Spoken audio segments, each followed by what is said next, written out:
viendo estos capítulos que estamos estudiando en Mateo 5, 6 y 7, conocidos como el Sermón del Monte. Y hemos puesto este título, la constitución del reino de Dios, porque en esta enseñanza que estamos viendo, en estos 3 capítulos, Jesús está enseñando y hablando sobre principios de su gobierno, está hablando de un estilo de vida del reino de Dios, del reino de Dios. Y quiero decir, en poner este título, la constitución del reino de Dios, a estos capítulos, es algo que otras personas han hecho también, no es idea mía, no, en realidad, muchas personas creo que enseñan la palabra de Dios, que estudian la palabra de Dios, consideran estas enseñanzas de Jesús como la constitución del reino de Dios. Estábamos hablando y escuchando un devocional el otro día con Marcos Brunet, y él mencionó la misma frase, la constitución del reino de Dios. Es más, estaba haciendo un estudio, una enseñanza de Mike Bickle, que es el director de la casa de oración en Kansas City, en los Estados Unidos, y muchas de las cosas que estoy compartiendo en esta serie de mensajes son cosas que yo he recibido también en otras enseñanzas. Siempre el Señor tiene algo nuevo para decirnos y mostrarnos, pero el proceso también de discipulado es poder ser enseñados, recibir de otras personas y poder compartir. Entonces hoy vamos a continuar en la sesión 3 de la constitución del reino de Dios, considerando esos capítulos en Mateo 5, 6, 7. Yo siempre sabía que esta enseñanza estaba aquí en esos capítulos. Creo que como muchos cristianos sabemos y hemos escuchado del Sermón del Monte, sabemos que estas enseñanzas están aquí en la palabra de Dios, pero yo nunca he tomado de verdad el tiempo para entender bien cada parte de esta enseñanza. No hemos visto, tal vez has visto partes de la enseñanza del Sermón del Monte en ciertos momentos, pero estamos tratando de tomar un poco más de tiempo, profundizar esos capítulos, Mateo 5, 6 y 7. Les animo a estar leyendo esos capítulos. Muchos están hablando del reino de Dios en este tiempo, como muchos están hablando de los últimos tiempos y Apocalipsis.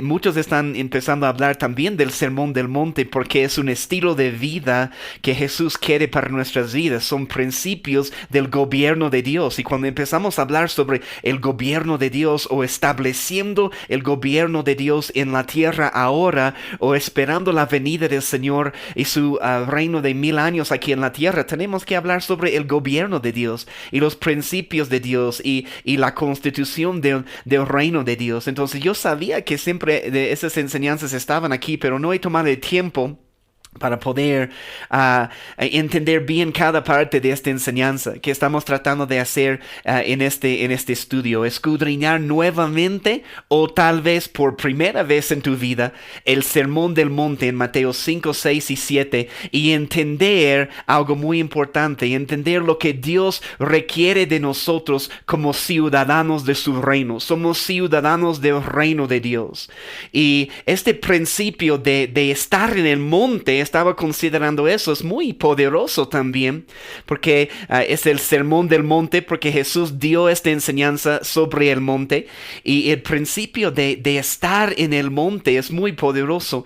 Creo que, como mencioné en otro audio, si podemos ver la conexión con el Antiguo Testamento, en el Antiguo Testamento Moisés recibió la ley en el monte. Moisés recibió la ley en el monte, y aquí vemos a Jesús en el monte, otra vez, no el mismo monte, pero en otro monte, enseñando el estilo de vida del reino de Dios. Y cuando miramos y vemos en el Evangelio de Mateo, quiero decirles que en el Evangelio de Mateo, esta idea de el monte es algo muy importante.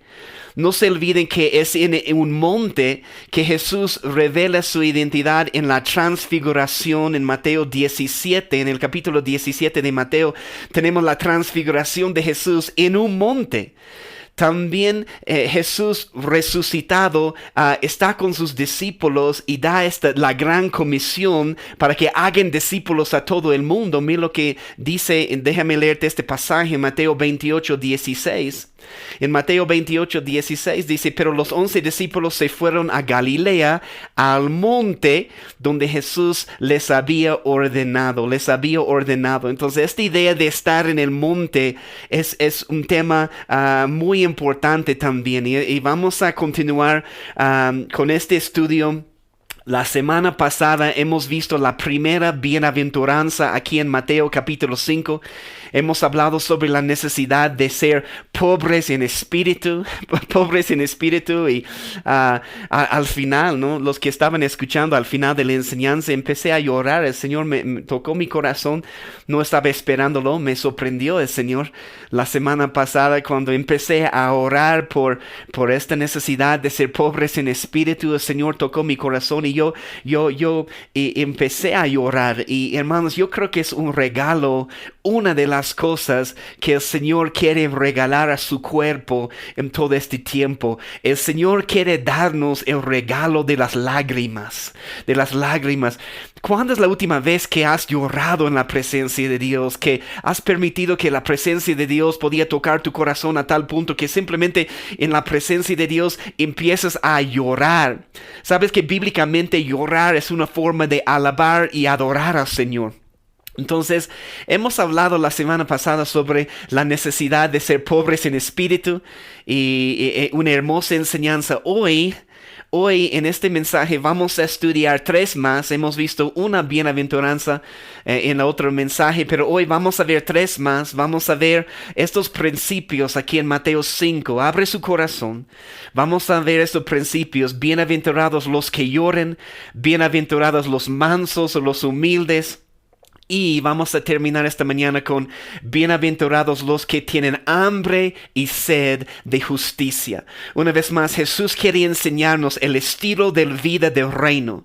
Estoy seguro que hemos leído estos pasajes, conocemos algo del Sermón del Monte, pero creo que Jesús nos está dando una oportunidad más para poner en práctica todas estas enseñanzas de realmente tener un estilo de vida del reino de Dios. Porque mientras hablamos de la venida de Jesús y su gobierno y los últimos tiempos, tenemos que hablar del gobierno de Dios, porque Él viene para establecer un reino aquí, y Él quiere establecer su reino en nuestras vidas, en nuestras familias, en todas las personas a nuestro alrededor, y Él viene para establecer este reino en nuestras vidas, que es tan importante para nosotros, ¿no? Entonces queremos preparar nuestros corazones para poder recibir esta enseñanza. Entonces hoy vamos a estar viendo estos 3 más aquí en Mateo 5. Si puedes ver conmigo, mira lo que dice la palabra de Dios en Mateo 5, empezando en el versículo 4. Vamos a estar en 4, 5 y 6 esta mañana. Mateo 5. Mira lo que dice la palabra. Dice, bienaventurados los que lloran. Y cada una de estas actitudes o virtudes en nuestra vida vienen con una recompensa, viene con una promesa. Y dice, bienaventurados los que lloran, porque ellos recibirán consolación. Versículo 5, bienaventurados los mansos, porque ellos recibirán la tierra por heredad. Y versículo 6, bienaventurados los que tienen hambre y sed de justicia. Y qué hermosa promesa que nos da aquí. Porque ellos serán saciados. Hermanos, Jesús promete que si caminemos en estas enseñanzas, en las 8 bienaventuranzas, nos promete que seremos bendecidos. Nos promete que seremos afortunados, que estaremos felices. Esa es la definición de la palabra bienaventurado. Jesús dice, si tú puedes caminar en estos principios, vas a ser bendecido, vas a ser bendecida. Entonces son principios tan importantes para nuestras vidas. En realidad, cuando estaba terminando el último mensaje y empecé a decir eso, de cuán importantes son estos principios, es cuando el Espíritu Santo empezó a tocar mi corazón, me estaba enseñando, porque estaba diciendo, si puedes considerar conmigo las 8 bienaventuranzas, la mayoría, como estaba diciendo, la mayoría de nuestros problemas, la mayoría de los problemas en nuestras vidas vienen porque no estamos caminando en estos principios, no estamos caminando en este estilo de vida. no estamos poniendo en práctica las 8 bienaventuranzas que Jesús está tratando de enseñarnos aquí en Mateo 5. Entonces, una vez más, vemos la lista. Yo me meto en problemas, o tú te metes en problemas porque hemos olvidado la necesidad de ser pobres en espíritu, por ejemplo. Hemos olvidado que constantemente necesitamos crecer para caminar en más autoridad espiritual en nuestra vida. O nos metemos en problemas porque tenemos un corazón tan duro que no podemos llorar. Entendemos tal vez que somos pobres en espíritu, pero no produce una reacción en nosotros. Y por eso esas 2 bienaventuranzas son conectadas. Porque cuando entendemos que somos pobres en espíritu, vamos a llorar.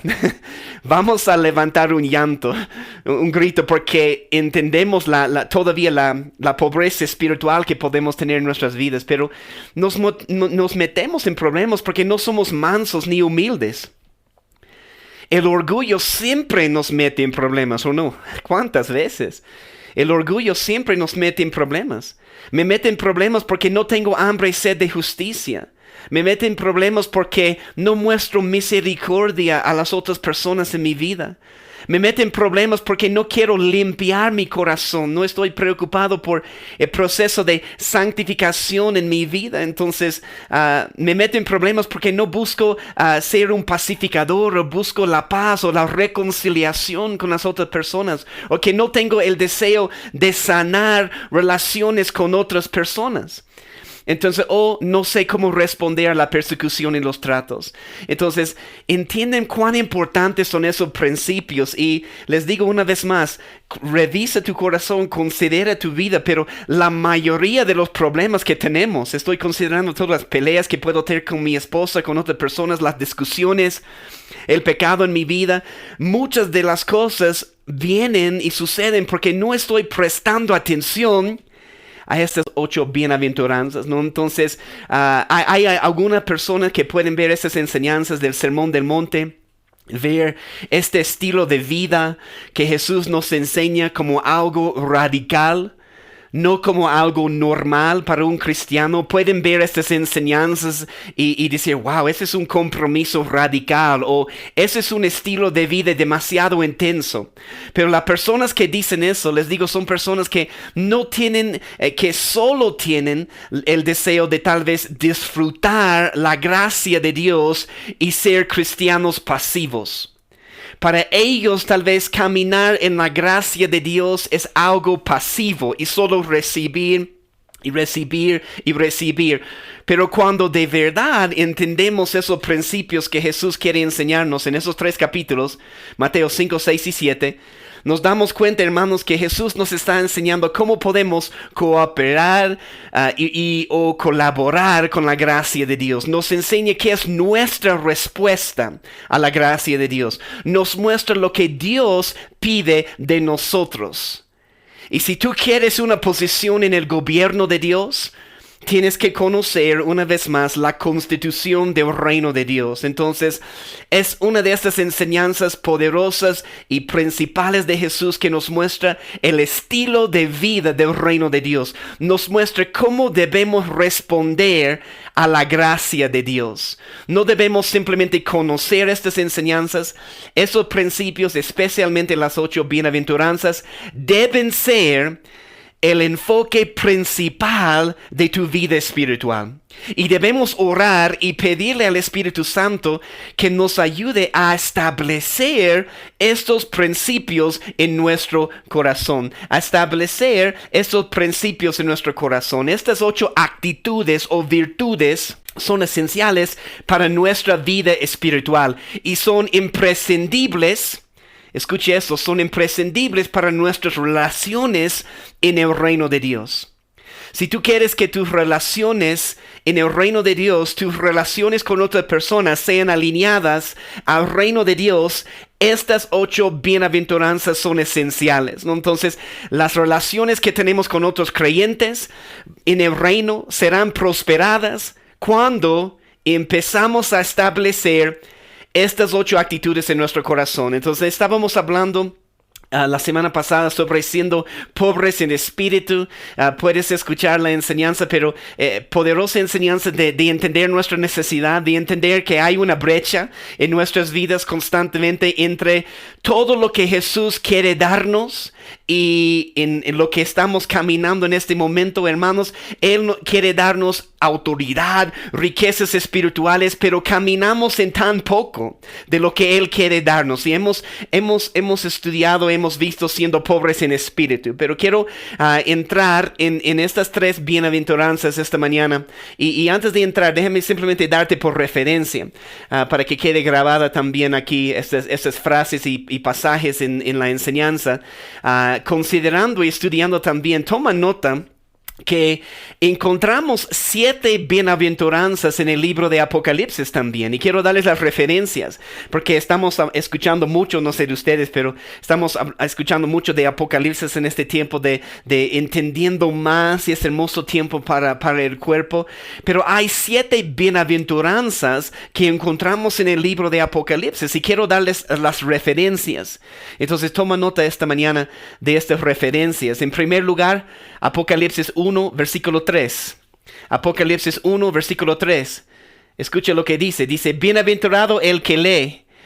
Bienaventurado el que lee y los que oyen las palabras de esta profecía y guarden las cosas en ellas escritas, porque el tiempo está cerca. Ahí está, Apocalipsis 1, 3. También, toma nota, Apocalipsis 14, 13. Apocalipsis 14, versículo 13 dice, oí una voz que desde el cielo me decía, escribe, bienaventurados de aquí en adelante los muertos que mueren en el Señor. Sí, dice el Espíritu, descansarán de sus trabajos, porque sus obras con ellos siguen. Otra bienaventuranza. Apocalipsis 16, 15. Apocalipsis 16, 15. He aquí, yo vengo como ladrón. Bienaventurado el que vela. ¿Qué tal eso? Bienaventurado el que vela y guarda sus ropas para que no ande desnudo y vean su vergüenza. Podríamos tomar el tiempo para profundizar cada una de esas bienaventuranzas, pero quiero solo darles las referencias hoy. Otro está en Apocalipsis 19, versículo 9. Apocalipsis 19, versículo 9. Y el ángel me dijo, escribe, bienaventurados los que son llamados a la cena de las bodas del Cordero. Y me dijo, estas son palabras verdaderas de Dios. Estas son palabras verdaderas de Dios. 3 más. Apocalipsis 20, versículo 6. Apocalipsis 20, versículo 6. Bienaventurado y santo el que tiene parte en la primera resurrección. La segunda muerte no tiene potestad sobre estos, sino que serán sacerdotes de Dios y de Cristo. ¿Qué tal eso? Y reinarán con él 1000 años. Vamos a regresar a este pasaje cuando hablamos de que los mansos van a heredar la tierra. Pero dice, y reinarán con él 1000 años. Apocalipsis 22, 7. Apocalipsis 22, 7 dice, he aquí vengo pronto, bienaventurado el que guarda las palabras de la profecía de este libro. En el versículo 14 del capítulo 22 también, bienaventurados los que lavan sus ropas para tener derecho al árbol de la vida y para entrar por las puertas en la ciudad. Solo quería darles las referencias porque estudiando las bienaventuranzas aquí en Mateo capítulo 5, vemos que hay estas 7 bienaventuranzas en el libro de Apocalipsis, y creo que tenemos que estudiar, te animo a estudiar, prestar atención a estas bienaventuranzas también. Pero quiero aquí en Mateo 5, 4, empezamos con la primera bienaventuranza que queremos ver esta mañana. Mateo 5, versículo 4. Toma nota. Bienaventurados los que lloran, porque ellos recibirán consolación. Bienaventurados los que lloran, porque ellos recibirán consolación. La palabra llorar aquí, la definición de la palabra llorar, aquí significa lamentar, o significa hacer duelo por algo, hacer duelo por o lamentar. Entonces, cuando vemos esta frase, bienaventurados los que lloren, yo sé que es una frase que ciertamente va en contra a la lógica tal vez del mundo. Muchos en el mundo no ven el acto de llorar como algo bueno. Pero quiero decirles que en el reino de Dios es una frase muy importante. Bienaventurados los que lloran. Como estaba diciendo, escuché un mensaje meses atrás también de que el Señor, y menciono eso una vez más, porque una vez el Señor me sorprendió la semana pasada, pero Él quiere darnos el regalo de las lágrimas en su presencia, para que podamos llorar, para que podamos lamentar y levantar esos llantos, ¿no? Entonces, bienaventurados los que lloren es una frase muy importante en el reino de Dios. No está hablando aquí, por si acaso, no está hablando de hacer duelo en lo natural. No está hablando en este momento de lamentar como resultado de circunstancias difíciles o tragedias en tu vida. Toma nota que estamos hablando de un lamento o un llanto espiritual. Un llanto espiritual. ¿Por qué estamos llorando entonces? ¿Por qué hay esta reacción en nuestras vidas? Porque nos damos cuenta de la primera bienaventuranza. Nos damos cuenta de que somos pobres en espíritu y produce una reacción en nosotros. Produce un llanto espiritual. Estamos lamentando, estamos llorando porque escuche eso, estamos esperando y anhelando un nuevo mover del poder de Dios en nuestra vida. Entonces estás esperando y anhelando un nuevo mover del poder de Dios en tu vida, y eso produce algo, produce un lamento, produce un llanto espiritual en tu corazón, produce un sentir de desesperación en tu corazón. Entonces, hermanos, es el resultado, esta segunda bienaventuranza, los que lloran, es el resultado de entender que somos pobres de espíritu, pobres en espíritu. Llorar es lo que sentimos cuando vemos la brecha que existe entre todo lo que Jesús nos ofrece y el estado actual de nuestra vida espiritual. Entonces, has visto la brecha, has entendido que necesitas más y tienes que reaccionar, tienes que responder. Entonces, este acto de llorar o lamentar, de verdad es una obra y una operación del Espíritu Santo dentro de ti que produce un lamento, que produce un llanto. También es una reacción y respuesta cuando nosotros vemos el pecado en nuestra vida. El pecado en nuestra vida. Entonces, es un regalo de Dios operando en nuestro espíritu. Es un regalo de Dios operando en nuestro espíritu. Quiero llevarles un pasaje, en otro pasaje en el Nuevo Testamento, donde el apóstol Pablo habla sobre este principio un poco. Bienaventurados los que lloran. Leemos lo que dice en 2 de Corintios 7, 8 a 11. Toma nota de este pasaje. 2 de Corintios 7, empezando en el versículo 8. Mira lo que dice el apóstol Pablo, porque habla de este principio. En el versículo 8 dice, hablando en esta carta, porque aunque os contristé con la carta, hablando de la primera carta a los Corintios, esa es la segunda carta a los Corintios, entonces Pablo está hablando de la primera carta, aunque os contristé con la carta, no me pesa, aunque entonces lo lamenté, porque veo que aquella carta, aunque por algún tiempo os contristó. Toma nota de eso. Os contristó. Pero mira este próximo versículo. Ahora me gozo. ¿Por qué, Pablo? ¿No? Ahora me gozo, no porque hayáis sido contristados, sino porque, y toma nota de eso, o subraya esta frase, fuiste contristados para arrepentimiento. Fuisteis contristados para arrepentimiento, porque habéis sido contristados según Dios. ¿Qué? Contristados según Dios, para que ninguna pérdida padecieses por nuestra parte, porque la tristeza según Dios. ¿Has visto esta frase antes en la palabra de Dios? Tristeza que según Dios, ¿de qué está hablando? Está hablando de este principio. Bienaventurados los que lloran, porque ellos recibirán consolación. Versículo 10, una vez más. Porque la tristeza que según Dios produce arrepentimiento para salvación, de que no hay de qué arrepentirse. Pero la tristeza del mundo produce muerte. Porque he aquí, esto mismo de que hayáis sido contristados según Dios, versículo 11, ¿qué solicitud produjo en vosotros? ¿Qué defensa? ¿Qué indignación? ¿Qué temor? Qué ardiente afecto, qué celo y qué vindicación. En todo os habéis mostrado limpios en el asunto. Entonces, el apóstol Pablo está diciendo que fuisteis contristados para arrepentimiento, habéis sido contristados según Dios, o la tristeza que según Dios produce arrepentimiento para salvación. Entonces, esta tristeza según Dios crea un sentido de urgencia en nuestro corazón y el deseo de buscarle más. Crea en nosotros el deseo de acercarnos más a Él, y lo hacemos muchas veces a través del arrepentimiento. Pero el apóstol Pablo está diciendo, esta indignación, esta tristeza ha producido algo en ti. Mira lo que ha producido en ti. Está entendiendo este principio, hablando de este principio de bienaventurados los que lloran. Hermanos, tenemos que entender que hay algo más. Hay que hacer guerra contra la pasividad en nuestra vida espiritual.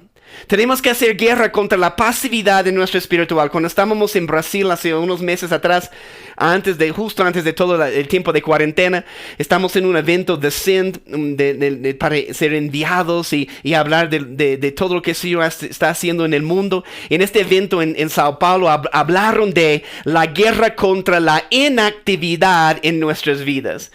Contra la inactividad en nuestras vidas.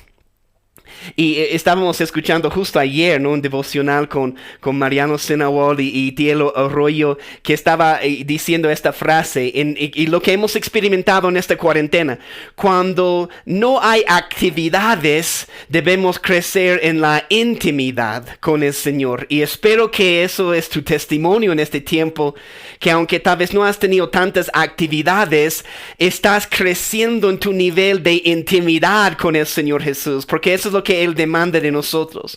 Entonces, en este pasaje aquí en Corintios está hablando de un arrepentimiento, dice, para salvación. No está hablando de la parte de nuestra salvación, de la justificación. Está hablando de un arrepentimiento que nos ayuda en el proceso de santificación en nuestra alma.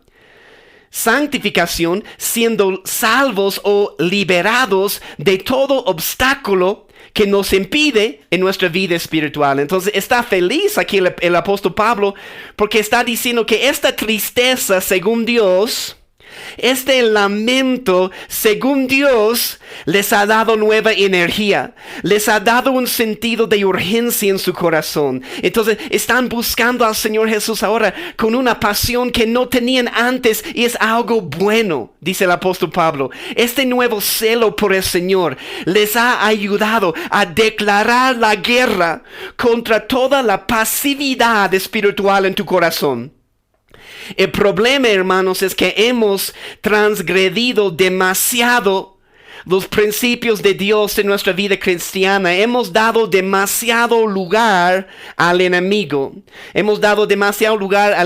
Aquí en el versículo 11, el apóstol Pablo habla de lo que ha producido toda esta tristeza y lamento. Y es una descripción clara de cómo tener un corazón vivo, de cómo tener un corazón encendido, de cómo caminar en obediencia delante del Señor Jesús. Ser contristados, una vez más, ser contristados según Dios produce algo en ti. Es lo que dice. ¿Qué defensa? Otras traducciones dicen ¿qué diligencia? Entonces la tristeza produjo una diligencia en tu vida. Entender que eres pobre en espíritu y que todavía hay una brecha, y que todavía hay mucho más que Jesús tiene para tu vida. Produce algo en ti. Produce diligencia para seguir adelante. Entonces también qué indignación. ¿Qué está hablando aquí? Una determinación de dejar de transgredir más los principios de Dios en tu vida. Está hablando de estar enojado o enojada contra el pecado en tu vida. ¿Qué es lo que nos dice el pasaje en Efesios 4:26? Airaos, pero no pequéis. No se ponga el sol sobre vuestro enojo. No podemos dejar de estar enojados, hermanos, contra el pecado en nuestra vida. El apóstol Pablo también dice que temor ha producido este lamento y tristeza en tu corazón. Está hablando del temor de Dios. Qué ardiente afecto por Dios y por su palabra. Qué celo Hermanos, ese es el fruto de este llanto y lamento en tu vida. La tristeza, según Dios, produce todo este fruto en tu vida. Entonces, de la misma manera que viendo nuestra necesidad, siendo pobres en espíritu, es una operación del Espíritu Santo en nuestra vida. Este duelo o luto espiritual en nuestra vida es una operación y una obra del Espíritu Santo también. Este lamento, llanto espiritual que se levanta dentro de nosotros, ¿sabes qué es? Es un don, es un regalo de Dios. Es el resultado de entender, hermanos, que no podemos seguir viviendo de la misma manera. Estas bienaventuranzas, ser pobres en espíritu, bienaventurados los que lloran, demanda acción y un cambio en nuestra vida. El dolor que sientes cuando no eres fiel a Jesús, ¿sabes qué es? Es nada más que la gracia de Dios obrando en tu vida. Hacemos duelo, lamentamos, porque sabemos que nuestro Padre Celestial anhela darnos más. Y un dolor espiritual produce algo en nosotros. Nos impulsa a tomar acción y oramos. Un dolor que produce un nuevo celo por Jesús en nuestro corazón. Vemos eso en la vida de Jesús. Cuando Él está en Juan 2, cuando está limpiando el templo, está citando este pasaje en Salmo 69, versículo 9, ¿y qué dice? Salmo 69, versículo 9, porque me consumió el celo de tu casa, y los de los que te vituperaban cayeron sobre mí, pero me consumió el celo de tu casa. De tu casa. Y es lo que Jesús dice cuando está limpiando el templo en Juan 2, 16 a 17. Juan 2, 16. Y dijo a los que vendían palomas: quitad de aquí esto, y no hagáis de la casa de mi padre casa de mercado. No hagáis de la casa de mi padre casa de mercado. Entonces se acordaron sus discípulos que está escrito en Salmo 69, 9. El celo de tu casa me consume. El celo de tu casa me consume. ¿Qué pasó con Isaías? En Isaías capítulo 6, versículo 5. Cuando Isaías vio toda la gloria de Dios y el Señor alto y sublime sentado sobre su trono. En Isaías 6, 5 dice: entonces dije, ay de mí que soy muerto. Porque siendo hombre inmundo de labios y habitando en medio de pueblo que tiene labios inmundos, han visto mis ojos al Rey, Jehová de los ejércitos, ¿no? Entonces, Jehová de los ejércitos. Isaías está básicamente diciendo en la presencia de Dios, está viendo su estado espiritual. Y dijo, ay de mí que soy muerto, ay de mí que soy muerto.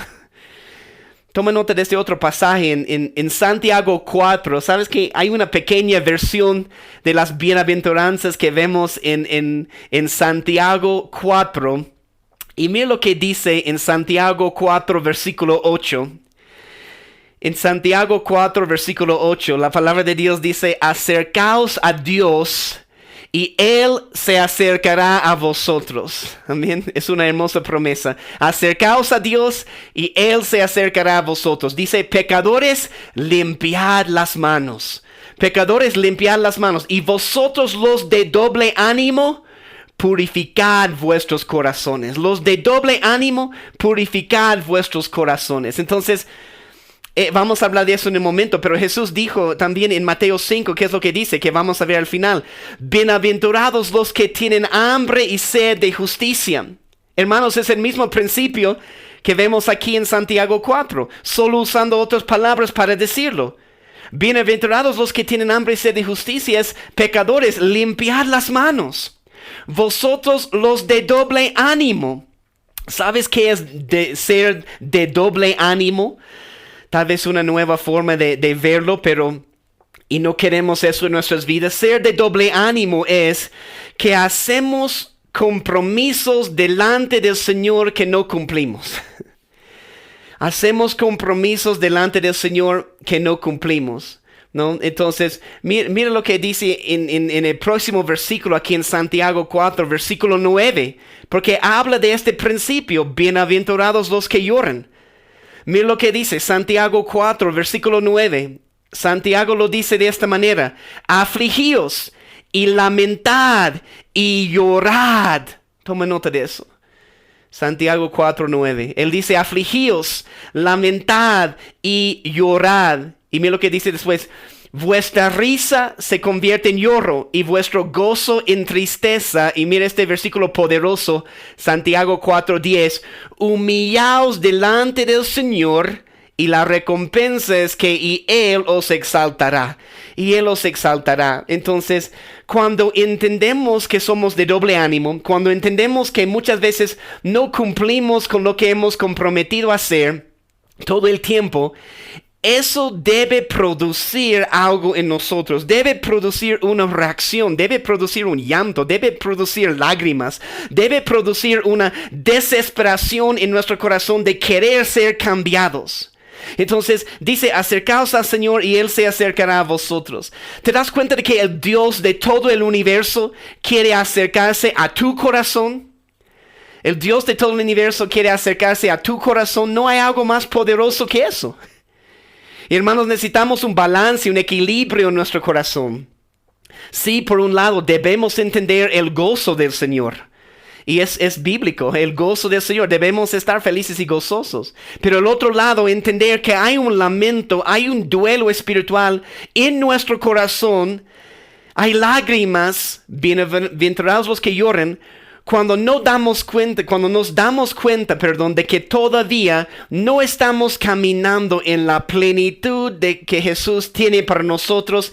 Este lamento, este duelo espiritual nos impulsa a tomar acción. Entonces, en un lado tenemos gozo, tenemos confianza en Jesús, tenemos seguridad en nuestra identidad como hijos de Dios. Y en el otro lado, hermanos, tenemos nuestra experiencia actual que muchas veces nos muestra que todavía nos falta mucho y eso no está bien con nosotros. Espero que no está bien contigo. Nos gozamos en lo que ya estamos experimentando en el Señor y lamentamos lo que todavía no estamos experimentando en nuestra relación con el Señor Jesús. Decimos gracias Dios por lo que ya estamos experimentando y decimos al otro lado, oh Dios, ayúdanos por lo que no estamos experimentando todavía. Agradecidos por todo lo que tenemos y desesperados por recibir una medida mayor de la autoridad de Dios en nuestras vidas. Sabiendo que hay más, debe producir un dolor en nuestro corazón. Si no nos afecta, si no hay un dolor, si no hay una desesperación en tu corazón, es porque simplemente no has entendido, no has aprendido la primera bienaventuranza, la necesidad de ser pobres en espíritu. Pero la desesperación que viene de Dios, hermanos, demanda que encontremos tiempo para estar con Él. Empezamos a clamar, nos damos cuenta de que sentimos un dolor y el dolor demanda una respuesta de nuestra parte. Y hay una hermosa recompensa, ¿no? En Mateo 5, como estamos viendo, porque ellos recibirán consolación. Dice, bienaventurados los que lloran, porque ellos recibirán consolación. Jesús nos promete darnos consolación cuando caminamos en esta bienaventuranza. ¿Sabes lo que es la tentación para nosotros y para todo el mundo, hermanos? La tentación para nosotros es buscar consolación o comodidad en cualquier otra cosa o persona que no es el Señor Jesús. Es triste, y yo lo he hecho muchas veces en mi vida, vez tras vez tras vez. He hecho mucho eso en mi vida. Es triste que hay muchos creyentes que nunca han sentido un dolor por lo que les falta en su vida espiritual. Hay muchos creyentes que simplemente creen en un mensaje de la gracia de Dios, y les digo que es un mensaje tergiversada. Es una enseñanza sobre la gracia de Dios que les anima a vivir en una pasividad espiritual, y es un mensaje equivocado sobre la gracia de Dios, y es un mensaje en todo el mundo. Entonces personas esperan un mover de Dios, pero están viviendo una vida de pasividad espiritual. Entonces nunca llega el mover de Dios ni la transformación de Dios que ellos están esperando. También en un comentario, en un libro, hablando de llorar, bienaventurados los que lloran, dice, el llorar es algo que sigue a la necesidad de sentirse pobre en espíritu. Entonces, al confrontar a Dios, dice su santidad, y contemplar la vida que pretendo vivir, me veo a mí mismo, mi absoluta impotencia y desesperación. Y me encanta esta frase, por favor escúcheme, porque esta frase me impactó tanto en preparar esta palabra. Dice, solo un creyente superficial puede sentirse complacido consigo mismo.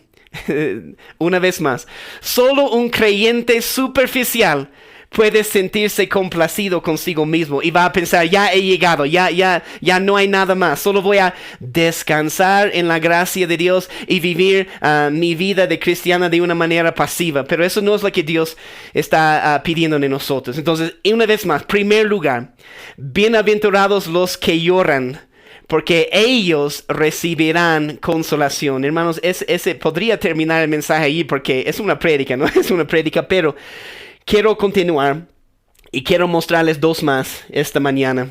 Mira lo que dice conmigo en Mateo 5, versículo 5.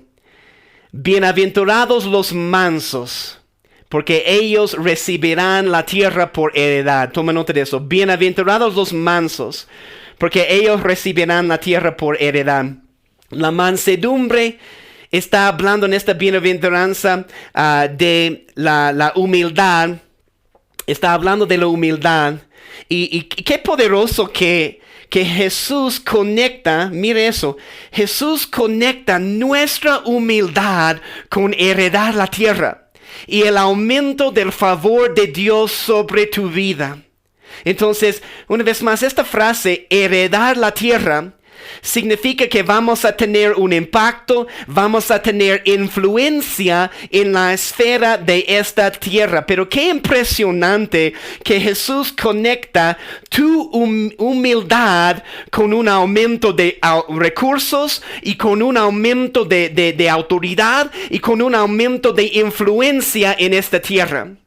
¿Qué es lo que hemos leído en Santiago 4:10? Hemos acabado de leer este pasaje.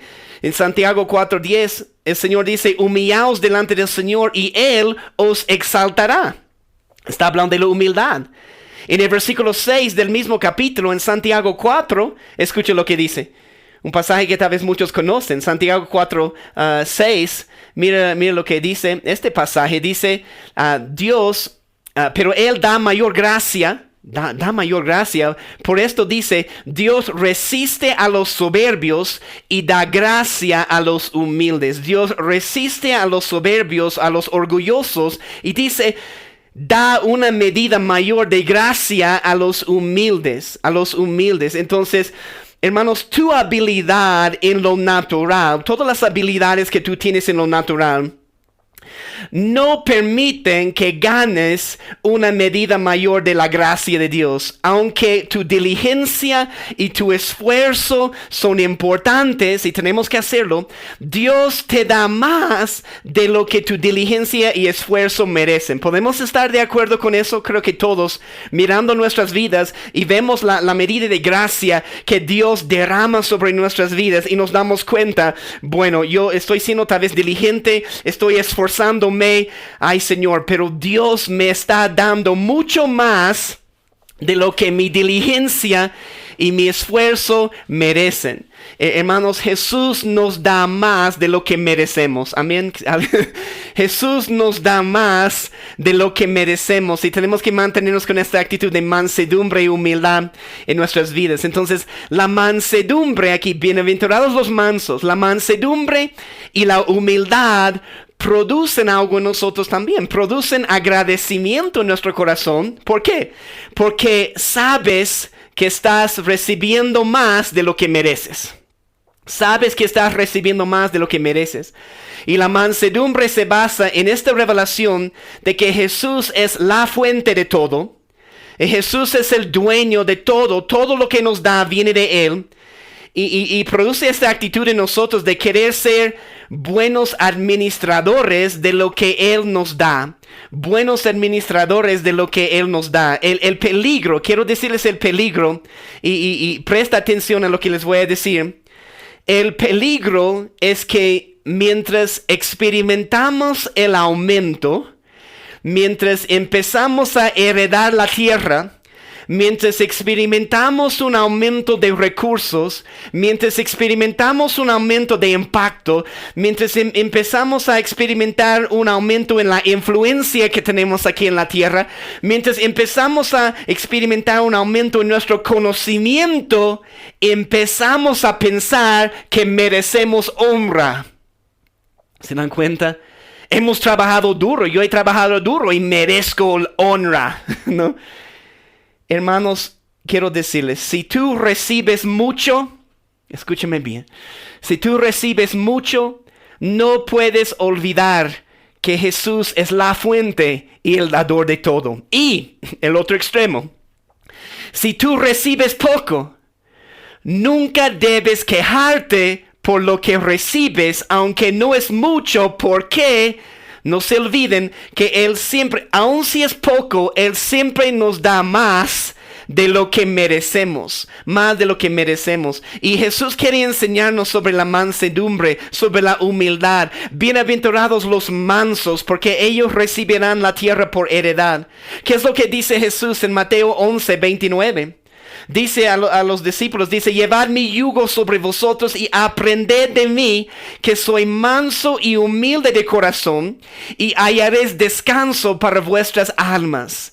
Entonces Jesús quiere enseñarnos a ser mansos y humildes. Déjame decirles también, ser mansos y humildes no es ser tímidos. Tenemos que entender la diferencia. Ser mansos y humildes no es ser tímidos. En realidad, hermanos, y yo sigo sufriendo con eso. He sufrido con eso años y años y años en mi vida con la timidez. Pero ser tímidos, realmente, ¿sabes lo que es? Ser tímidos tiene su raíz en el temor del hombre y la falta de autoestima en nuestras vidas. Entonces, necesitamos entender de verdad qué es la mansedumbre y la humildad. Y lo que es el poder sobre el orgullo. Es el poder sobre el orgullo en nuestras vidas. Entendemos que Jesús es la fuente, no nosotros mismos. Hermanos, la mansedumbre nos enseña algo muy hermoso. Nos enseña que una vez más estamos recibiendo más de lo que merecemos. La humildad nos ayuda a vencer esta actitud en nuestro corazón de solo estar preocupados por nosotros mismos. Hermanos, nuestra actitud, nuestra tendencia natural es siempre pensar que no estamos recibiendo lo que merecemos. Nuestra actitud natural es siempre pensar que merezco más. Es nuestra forma de pensar humana. Pensar así, Señor, yo he estado sirviéndote, Señor, por tantos años y no estoy recibiendo de ti y no estoy recibiendo del cuerpo de Cristo lo que yo merezco. Hermanos, sabemos que el cielo va a ser algo hermoso y que vamos a entender muchas cosas, pero ahora en esta tierra es el momento. Y a veces pensamos que no estamos recibiendo todo lo que merecemos, de una cierta manera reclamando nuestros derechos espirituales. Y Jesús quiere enseñarnos a ser mansos y humildes. Y la clave es, ¿por quién estamos preocupados? Una verdadera mansedumbre en nuestra vida, una verdadera humildad, no una falsa humildad, una verdadera humildad, se trata de estar preocupados con Jesús como nuestra fuente y dueño. La palabra Señor significa dueño absoluto.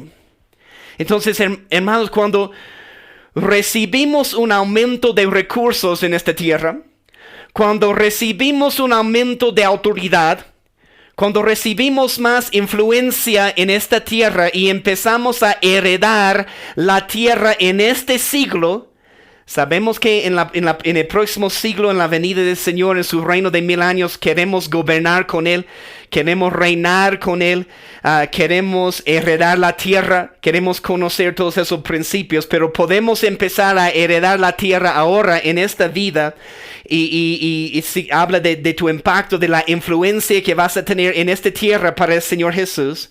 Pero mientras experimentamos todo este aumento en nuestra vida, debe llevarnos a una actitud de servicio en nuestro corazón.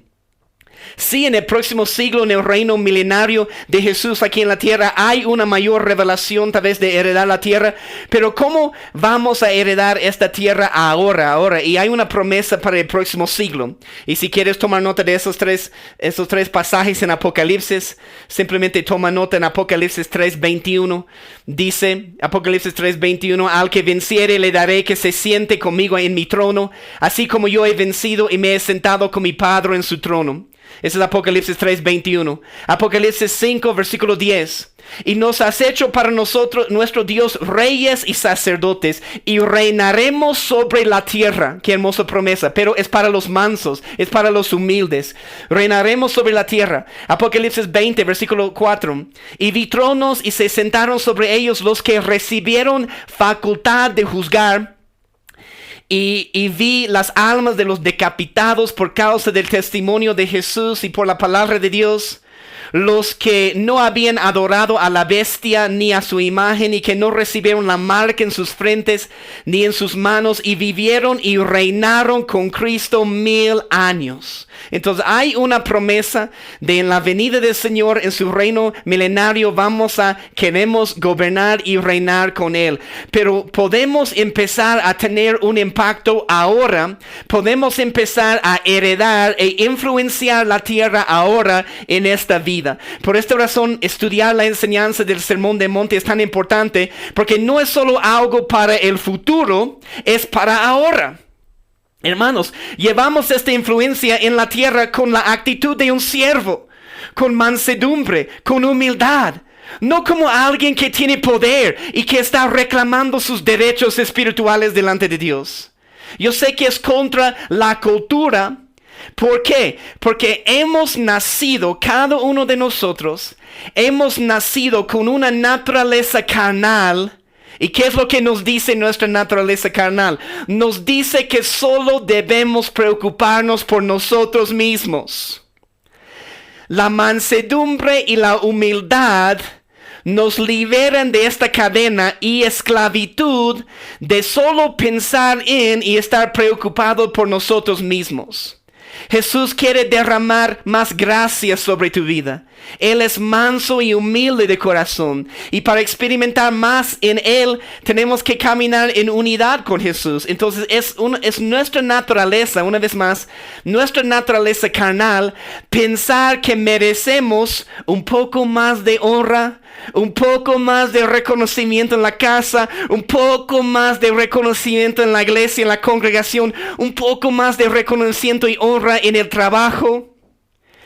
Y escúchame bien, cuando nos quejamos todo el tiempo, les digo, revisa tu corazón, cuando nos quejamos todo el tiempo es simplemente una señal de que pensamos muchas veces que merecemos más de lo que estamos recibiendo del Señor Jesús. No estoy hablando de reclamar justicia, es otra cosa. No estoy hablando de eso, de quejar de una injusticia o algo así. Estoy hablando de nuestras vidas.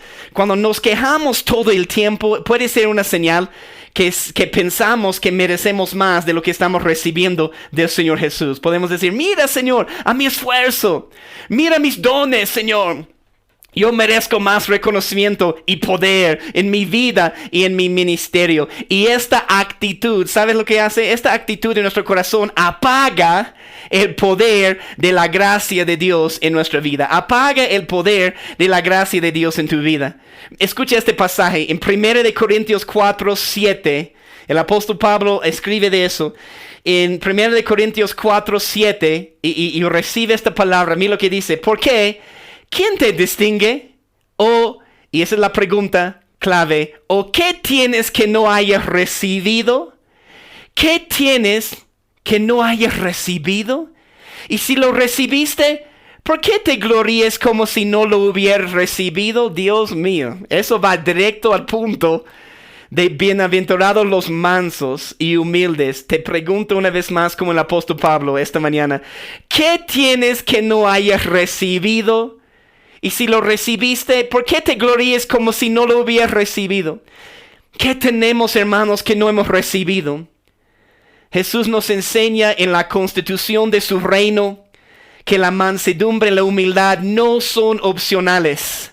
son necesarios e esenciales si queremos entender la constitución del reino de Dios y si queremos conectar con el corazón de nuestro Padre. Hermanos, Jesús va a repartir posiciones de influencia. Jesús va a repartir posiciones de liderazgo. Jesús va a repartir posiciones de autoridad en su reino y en su gobierno a los mansos y a los humildes. Va en contra de lo que vemos en el mundo hoy en día. ¿Cuántos presidentes, cuántos gobernadores vemos llenos de orgullo? ¿Dónde están los gobernadores mansos y humildes? Porque Jesús está diciendo, mi reino no es de este mundo, es otro reino. Y no es hacernos un nombre aquí en esta tierra, es ser conocidos por Dios y en la intimidad de nuestra relación con Él. Cuando estamos a solos con Él, ser fieles, ser mansos, ser humildes, y Él te va a poner en una posición de autoridad. Porque dice, bienaventurados los mansos, porque ellos recibirán la tierra por heredad. Amén. Segunda prédica, y vamos a ir a la tercera. Amén. Amén. 2 prédicas y vamos para la tercera para ir terminando. Mateo 5, versículo 6. Mateo 5, versículo 6. Terminamos con esta bienaventuranza esta mañana. Mira lo que dice. Mateo 5, 6. Bienaventurados los que tienen hambre y sed de justicia, porque ellos serán saciados. Toma nota de eso. Bienaventurados los que tienen hambre y sed de justicia, porque ellos serán saciados. Hermanos, está hablando aquí Jesús del principio de tener hambre y sed, del principio de acercarnos más a Dios. No es solo para nosotros mismos. Nuestra hambre y sed, por más de la presencia de la palabra de Dios, afecta todo a nuestro alrededor. Afecta tu hambre y sed por Él y por la justicia. Afecta tu matrimonio, afecta tu familia, afecta tu ciudad, afecta tu nación y afecta tu generación. Y una vez más, hay una enseñanza tergiversada, hay una enseñanza distorsionada de la gracia de Dios en el mundo hoy en día que nos impulsa que no nos impulsa, a seguir prosiguiendo a la meta y buscar más intimidad en nuestra relación con el Señor Jesús. El apóstol Pablo nos habla de esto también en Filipenses 3, 12 a 14. Mira conmigo lo que dice la palabra. Filipenses 3, 12 a 14, no que lo haya alcanzado ya, ni que ya sea perfecto, sino que prosigo por ver si logro hacer aquello para lo cual fui también nacido por Cristo Jesús. Hermanos, yo mismo no pretendo haberlo ya alcanzado, pero una cosa hago, olvidando ciertamente lo que queda atrás, extendiéndome a lo que está delante, prosigo a la meta, al premio del supremo llamamiento de Dios en Cristo Jesús.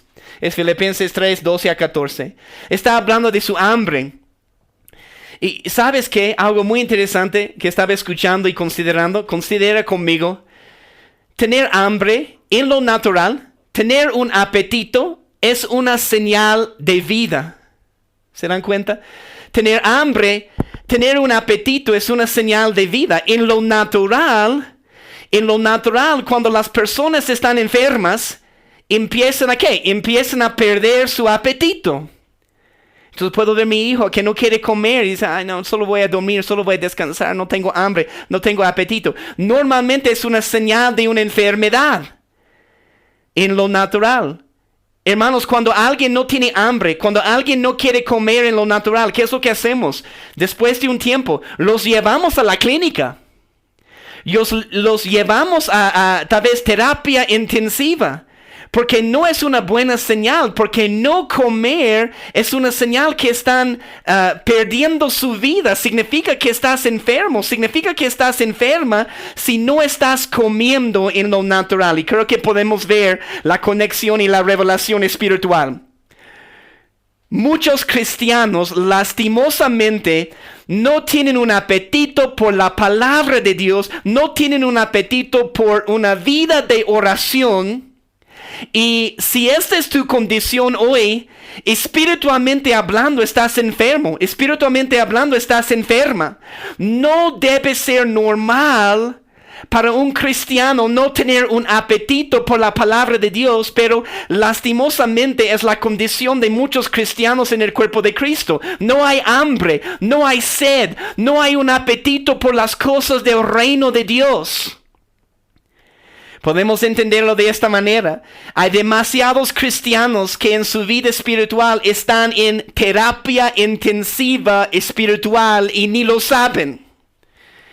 Están muriendo por dentro porque no tienen hambre y sed por Dios, no tienen hambre y sed por su palabra, no tienen hambre y sed por justicia, como vamos a ver en un momento. Pero ¿cuál es la hermosa promesa? La hermosa promesa aquí en Mateo 5, versículo 6. Bienaventurados los que tienen hambre y sed de justicia, porque ellos serán saciados. Qué hermosa promesa que Jesús nos da. Y dice que la promesa y el resultado de tu hambre y sed es que progresivamente, Jesús dice, serás saciado. Es la promesa de Jesús. ¿Qué es el testimonio de las personas que busquen más de la presencia y la palabra de Dios? ¿Qué es el testimonio que tienen las personas que busquen una vida de oración y ayuno? Yo no creo que su testimonio es que se sienten más vacíos. Yo sé que eso no ha sido mi testimonio y no es mi testimonio ahora. Al contrario, cuando busco más de Jesús, el vacío se llena. El vacío se llena y la hermosa promesa viene de Jesús. Serán saciados progresivamente. Si tú puedes mantener hambre y sed en tu vida por su palabra, por su presencia, es un maratón, no es una carrera de 100 metros. Pero si tú puedes mantener hambre y sed constantemente en tu vida, la promesa de Jesús dice que serás saciado. La palabra saciado significa llenarse hasta quedar satisfecho o estar satisfecho. Y termino con esta última parte porque ciertamente hay un aspecto de tener hambre y sed de la presencia de Dios. Pero ¿qué es lo que dice este pasaje? Dice, bienaventurados los que tienen hambre y sed de ¿qué? De justicia, de justicia. Es un tema muy importante en este momento, la justicia en el mundo. La palabra justicia aquí, ¿qué es lo que significa? Significa rectitud, significa hacer lo correcto, significa ser reconciliado con alguien o algo, significa equidad. Esa es la justicia, equidad. Significa el hecho de hacer lo que Dios requiere, esa es justicia. Y también significa integridad. Ciertamente hay un aspecto de simplemente tener hambre y sed por más de Él y de su palabra, pero dice hambre y sed de justicia. Yo he estado considerando esta palabra mucho en este tiempo, viendo lo que está sucediendo en todo el mundo, ciertamente viendo lo que ha estado sucediendo en mi país, en los Estados Unidos en estos últimos tiempos. Pero ¿qué es justicia? Tratando de entender y tener una definición bíblica de qué es justicia. Y quiero tratar de ayudarles mientras terminamos esta enseñanza hoy. Muchas veces, hermanos, podemos pensar que la justicia es simplemente el castigo. Es simplemente el castigo. Bueno, alguien hizo algo mal y alguien ha recibido su merecido o alguien ha recibido su castigo y se acabó. No, eso no es todo la justicia, pero es porque es más. La justicia es más de alguien simplemente recibiendo un castigo o su merecido. Muchas veces podemos pensar que esa es la justicia, se acabó, pero podemos entenderlo de esta manera, justicia de esta manera, porque hay algo más en la justicia que necesitamos entender. Eso es justicia, quiero tratar de explicarlo. Cuando cada grupo de personas, o voy a usar esta palabra, cada etnia de personas, sabes que Dios ha creado diferentes etnias de personas, no diferentes razas. Eso necesitamos en nuestras vidas para confrontar este espíritu de racismo que está llenando la tierra todavía en este tiempo. Dios no ha creado diferentes razas. Somos una sola raza. Somos la raza humana. Ha creado tal vez diferentes grupos, diferentes etnias de personas que tienen otro color de piel, pero todos somos portadores de la imagen de Dios. Se pueden dar cuenta de cómo Por eso dice toda lengua, toda tribu, porque cuando estamos juntos todos, somos portadores de la imagen completa de Dios. Entonces, justicia no es solo alguien recibió su merecido o alguien recibió su castigo. Justicia es cuando cada grupo o etnia de personas reciben el mismo castigo por un crimen, reciben la misma provisión y reciben la misma protección. Entonces, hablando de un poco en este tema de racismo que estoy viendo mucho en mi país en este tiempo, y es nuestra historia y sigue siendo nuestra historia en los Estados Unidos y muchos otros lugares en el mundo. Yo sé que aquí en Bolivia ciertamente hay ejemplos y una historia de racismo, porque está en cada lugar, está en cada nación. Pero si alguien recibe, escuche eso, hablando de este principio de racismo, si alguien recibe un castigo más duro o más largo por un crimen que otra persona debido al color de su piel, por ejemplo, es racismo. Cuando ciertos grupos o etnias de personas reciben un nivel más bajo de provisión o reciben un nivel más bajo de protección del gobierno, del policía, por ejemplo, es racismo. Entonces, la justicia, cuando hablamos de hambre y sed de justicia, la justicia es cuando la verdad de quién es Dios y la verdad de Dios con respecto a su creación es respetado y mantenido. Que todos hemos sido creados en la imagen de Dios, absolutamente todos. Entonces, la justicia, tener hambre y sed de justicia, es restaurando todo el diseño original de Dios. La injusticia es simplemente tergiversando algo que es verdadero. Tergiversando algo que es verdadero. Y hermanos, como dice Jesús, debemos tener hambre y sed de justicia. Y como cristianos no podemos mantenernos callados. Tenemos que levantar nuestras voces como cristianos para hablar contra las injusticias que están sucediendo y todas las injusticias. No puede ser una cierta injusticia. Si queremos tener hambre y sed de justicia, cualquier cosa injusta que vemos como cristianos, tenemos el deber de levantar nuestras voces y decir, eso no va de acuerdo con el reino de Dios y la constitución del reino de Dios está mal. Entonces, hermanos, como pueden ver, tener hambre y sed de justicia es un tema muy personal para mí en este momento, debido a varios actos de injusticia y racismo que hemos visto en los Estados Unidos en este último tiempo, específicamente 3 casos de injusticia y racismo, personas de color perdiendo sus vidas de una manera muy injusta. Y es tiempo de levantar nuestras voces. La iglesia allá, gracias a Dios, se está levantando. Las personas están levantando sus voces, clamando por justicia. ¿Por qué? Porque tienen hambre y sed de justicia. Obviamente algunos allá están aprovechando estos eventos para ser violentos. Y buscando justicia, tengo que decirlo también, buscando justicia no significa que está bien lo que algunos están haciendo, destruyendo o quemando edificios. Hay una manera para levantar nuestras voces, hermanos. Hay una manera para orar. Hay una manera para clamar de una manera pacífica. Hay muchos ejemplos también de injusticia y racismo en la historia de esta nación, de Bolivia también.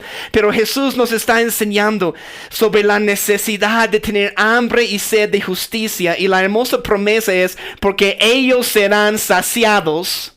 Y termino con este ejemplo porque yo creo que Jesús mostró su hambre y sed de justicia cuando hizo un azote de cuerdas, ¿se acuerdan? Cuando hizo un azote de cuerdas y echó fuera a todos los que estaban vendiendo en el templo. ¿Sabes que cuando habla del templo en este pasaje, cuando él estaba limpiando el templo, ¿sabes cuál es el lugar que él estaba limpiando? Un lugar conocido como el atrio de los gentiles. Ese es el lugar que Jesús estaba limpiando. Entonces era un lugar en el templo, escuche eso, donde los gentiles deben adorar. ¿Qué es lo que significa gentiles? Naciones, ¿verdad? Jesús se llenó de una justa indignación porque han convertido el lugar que debe ser el lugar de adoración de los gentiles o de las naciones en un mercado. Y Jesús dice, bienaventurados los que tienen hambre y sed de justicia. Creo que podemos ver la respuesta de Jesús. Él se levantó con una justa indignación, levantó su voz, porque había algo injusto, porque el lugar que debe ser lugar de adoración de las naciones, de los gentiles, se han convertido en un mercado. Entonces, hermanos, hemos visto esta mañana 3 bienaventuranzas. En realidad, como les digo, 3 prédicas diferentes, pero un solo mensaje en 3 partes, podemos decirlo. Continuando con nuestro estudio de la constitución del reino de Dios, tenemos que entender sus principios y no solo conocer lo que la palabra de Dios dice. Tenemos que poner en práctica cada una de estas enseñanzas en nuestras vidas. Lo que hemos visto esta mañana, les animo a hablar con el Espíritu Santo, hablar y hablar con Él con respecto a tu corazón y cómo estás en cada una de estas áreas. Bienaventurados los que lloran. Bienaventurados los mansos y humildes. Bienaventurados los que tienen hambre y sed de justicia. Son principios en el reino de Dios. Jesús aquí en el Sermón del Monte está enseñándonos esos principios y cómo caminar en este estilo de vida del reino de Dios, en este estilo de vida del reino de Dios. Déjame orar. Señor Jesús, Espíritu Santo, ayúdanos hoy, oh Señor. Te necesitamos más de ti. Gracias, Jesús, por dejarnos esas enseñanzas tan poderosas en nuestras vidas. Gracias por enseñarnos hoy sobre la necesidad de llorar, la necesidad de ser mansos y humildes porque vamos a heredar la tierra. La necesidad, Señor, de tener hambre y sed de justicia. Que cada persona recibe lo mismo, que cada grupo, que cada etnia recibe lo mismo, el mismo castigo. No un castigo más largo por el color de su piel. Que cada etnia recibe la misma provisión y protección que viene de los demás, Señor. Porque tú has creado a todos en tu imagen. Todos somos portadores de tu imagen, Señor. Y ayúdanos como iglesia, como cuerpo de Cristo, de levantar nuestras voces y tener hambre y sed de justicia. Eres poderoso, Jesús. Te damos la gloria, te damos gracias. Gracias por tu palabra que nos cambia y que nos enseña. En tu nombre oramos hoy. Amén, Jesús.